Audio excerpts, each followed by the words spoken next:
support because of his massive gambling debt, but I don't believe him for a second. From what I've seen on social media, he has recently moved on with a new girlfriend and seems to have no problem spending money elsewhere. It's painfully obvious that he just doesn't want to take care of his kids.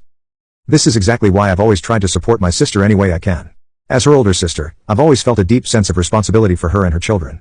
No matter what mistakes she's made in the past, she's still my sister, and I can't stand by and watch her struggle alone. Over the years, my husband and I have done our best to help her get back on her feet.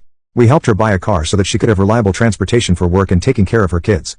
We also regularly assist her with rent because we know how hard it is for a single mother to make ends meet, especially without consistent child support. There have been times when she was completely out of work, and we stepped in to buy groceries for her and cover some of her children's expenses. We never make a big deal about it or expect anything in return. For us, she's family, and family helps each other out. The real issue, however, is that my sister seems to look down on my husband for some reason, despite everything he's done, not just for me and our daughter, but even for her. She still holds this outdated view that a man should be the one leaving the house to work a traditional job. Over the years, she's made a few comments that made it clear she doesn't respect his role as a stay-at-home dad and full-time YouTuber. She has casually mentioned to me she doesn't think it's right for him to be just sitting at home all day while other men go out and work. Every time she brought it up, I've calmly explained to her that times have changed. My husband isn't just sitting at home, he's working hard and, in fact, earning more money from YouTube than he would at a regular job.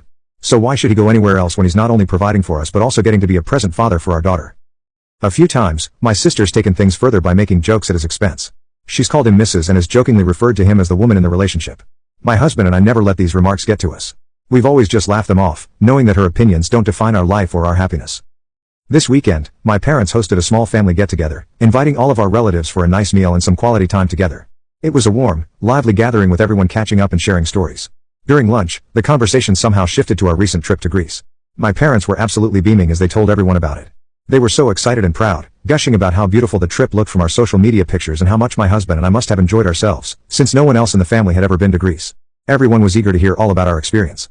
They asked questions about the places we visited, the food we ate, and the memories we made. At one point, my aunt chimed in, saying how genuinely happy she was for us. She found it inspiring to see my husband and me doing so well and how our success had allowed us to create a better life for our child, one that we never had growing up. It was such a sweet thing to hear, and I couldn't help but smile in appreciation. It felt nice to be acknowledged. But while the rest of the family was celebrating our happiness, my sister's reaction was something entirely different. She stayed quiet and even rolled her eyes. Then, in a lighthearted moment, my mom joked that she hoped the next time we booked a trip, we'd include her and my dad as well. It was meant as a playful comment, but my husband immediately took it to heart. With his usual enthusiasm, he announced that he would absolutely love to take them on a trip with us. He even started discussing possible destinations, excitedly suggesting Japan as a fantastic place for a family vacation. My parents lit up at the idea, but my sister suddenly scoffed loudly enough for everyone to hear. Confused, we all turned to look at her, and she then blurted out, "I just don't get how everyone is so okay with this." She shook her head and continued, her tone laced with sarcasm.